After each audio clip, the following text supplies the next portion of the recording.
welcome here to the home of the undisputed champion and Ferrari's biggest fan, as we are going to go over here to, just like we did with F124, here on the new F125, the hot lap of course, the final sprint Grand Prix weekend of the season, which just like last year takes place at the Losail International Circuit, the proud host of the penultimate round of the 2025 FIA Formula 1 World Championship round 23, the Qatar Grand Prix. So over here, as you can see, we will climb into the cockpit of this lovely SF1000T NY8 Formula 1 racing simulator in the F125 fashion, and we will show you how to master excuse me, how to of course master, I'm just too excited about it, this real great driver circuit that features some amazing turns, none other than the 270 degree turn divided into 90 degrees, where you can see that World Cup Stadium where, for example, Lionel Messi has lifted a long-awaited World Cup,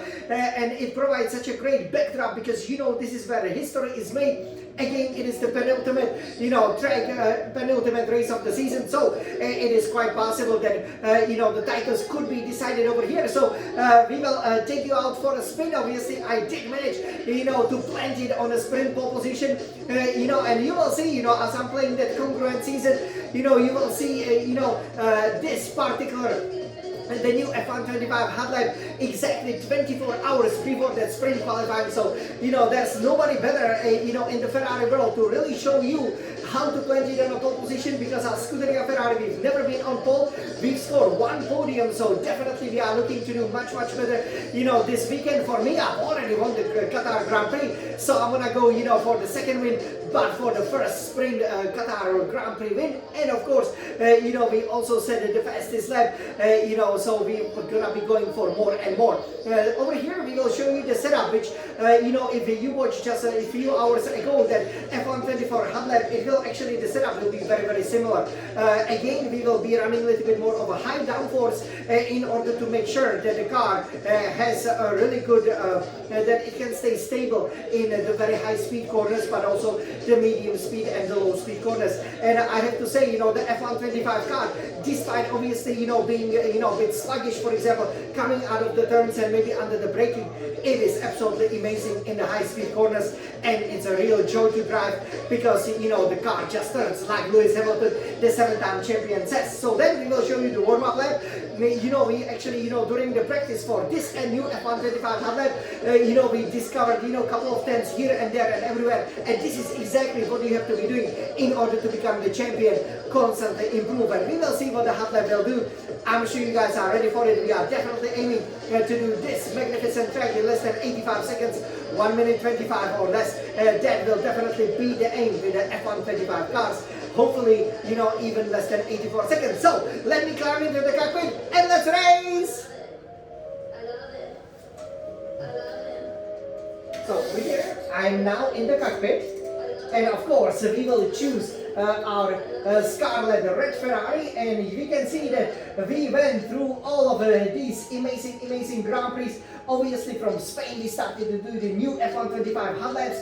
That's when obviously the F125 simulation was released, and we will go over here to Qatar, and of course you can see how lovely how special Qatar looks like under the floodlights. Actually the Qatar, this track was built for the MotoGP first, and in 2007, the year before the Singaporean Grand Prix, which hosted the first ever night race of the Formula 1 season, the motorcycles, the MotoGP proved that it can definitely be held under the floodlights. But now you can see there is a sunshine, because we will actually go on this hot lap while the sun is shining, which obviously would be very grueling for the drivers, even though we are right at the end of November. So over here, let me pull up the setup for the Qatar Grand Prix, because with the setup, once again, the high downforce simply works better, right? The last thing you want is to be spinning out. So over here, with the fuel load, it stays at 10 kg, 10 kilograms. For aerodynamics,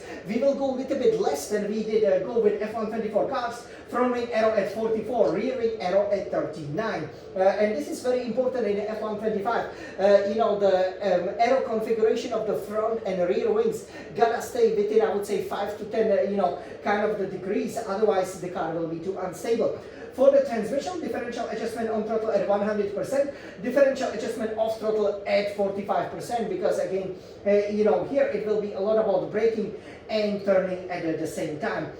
So here for the suspension geometry, all the way to the minimum, front camber minus 3.50 degrees, rear camber minus 2.00 degrees, front toe out stays in the middle, 0.00 degrees, which is minimum value, and the rear toe in for the F125 at 0.10 degrees. For the suspension, front suspension at 41, rear suspension at 1, which gives us a nice stability.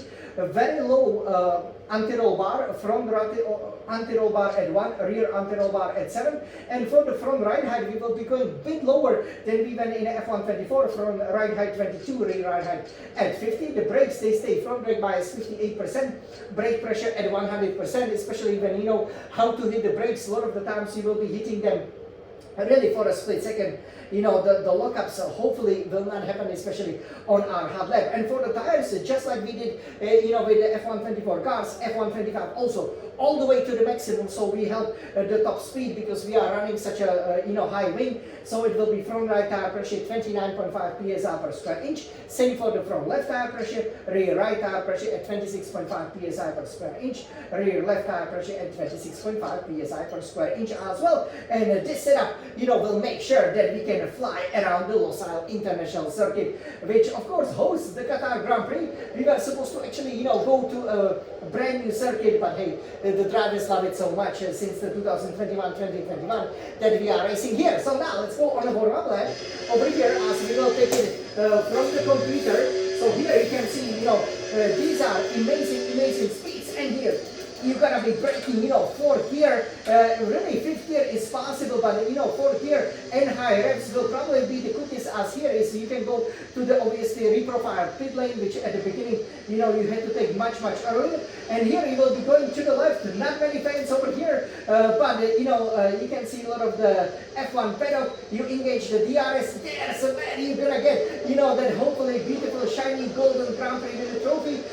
This is probably the only track on the calendar where you actually have probably more F1 paddock grandstand than the actual real grandstand. Shows you obviously where it's held, and we will be going 6, 7, 8 gear over here. This is quite a long straight, with that oasis there to your right. The circuit is well built. Despite being in a desert, it is shielded from the sand by all of the grass being built around. And here in front of these kind of low to speeds, you will be downshifting to the fifth gear, maybe fourth gear. It depends. When you tackle this corner, obviously you're gonna see what the Scarlet Red Ferrari will do, and try to be on the power early, but not too much. And here is the new trick. So we will go high sixth gear and then fifth gear and keep it in a very high revs. That's actually faster than going 7 to the fifth gear, which I did previously. It can easily gain you up to 110. So you can see, you can always improve very quickly on the power. And again, do make sure you engage the battery. You go 6, 7, 8 gear over here. Obviously, you won't be seeing much, at night. And here, Qatar is a lot about track limit. So here you gotta be careful. You gotta turn in early and take a lot of the inner curve, but try to stay away from the other curve because this is where the limits are. 6th or 5th gear, keep the full planted, for as long as you can.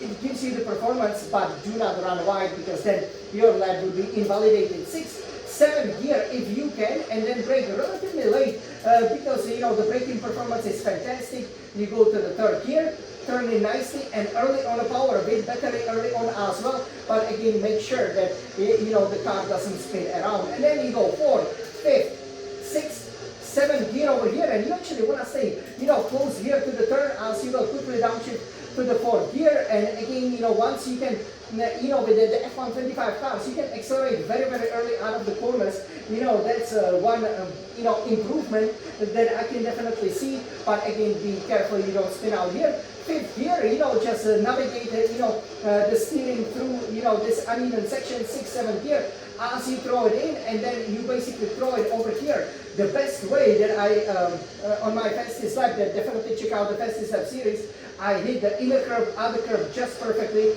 stay within the limits in the 4th gear. But if it doesn't work, we go to the 3rd gear and then engage the battery, but not too much, because actually, surprisingly enough, you want to be in the 7th gear until the final corner here. 5th, 6th, 7th gear, it kind of, you will be going higher revs, but because this turns really 90 degrees, and the World Cup Stadium! Forza Barca, of course, and Forza Ferrari. You will be going 7th gear as you see that shiny golden FIFA World Cup winning trophy, all in a 7th gear, all early turn-ins. If you go to the 8th gear, you actually slow down the car because it is a bit draggy, right? So that is the reason. And then here, you actually settle the car, and the best way to take this penultimate corner in F125 is to go 8th gear momentarily, then to 7th gear. So it helps you to slow down. If you feel like you're running out of the track, you go to the 6th gear, and yeah, that would be pretty much it. This is how you master the Lausanne International Circuit, which means we are ready to go for a hot lap, right? Okay, everybody, so let's go! Let's go with the Undisputed champion! Let's go, Jan, come on! This is the hot lap in Qatar! We are green, come on, Jan! Let's go, Jan!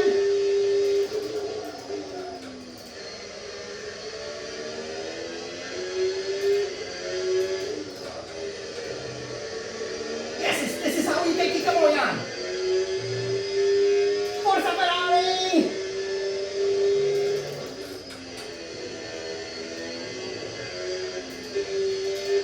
Nice!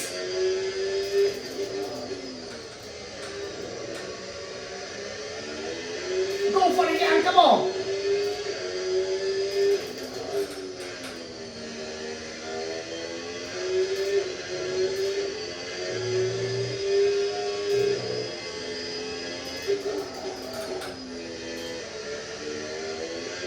Let's go for it, Jan, come on! This is Qatar! The World Cup section!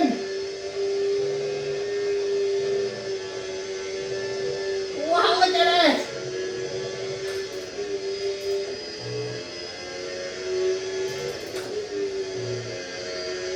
This is it, come on, Jan!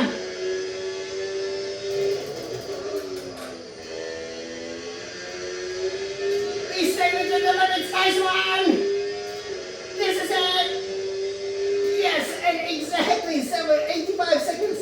Okay, as we can stay here in front of the Qatar Airways just like we did almost last time. So yeah, this is a really good lap. Obviously, you can see that you have to navigate the car. You really, I have to say, despite the fact that this is one of the newest tracks, it has such a really great flow. It is, greatly enjoyable. Obviously, it is located in Qatar, but still, I have to say, they built it really well, and you could see, for example, that you can really deliver a really good lap time over here, which would definitely challenge, for example, the fastest laps, in a race, and we will see a lot of racing this weekend.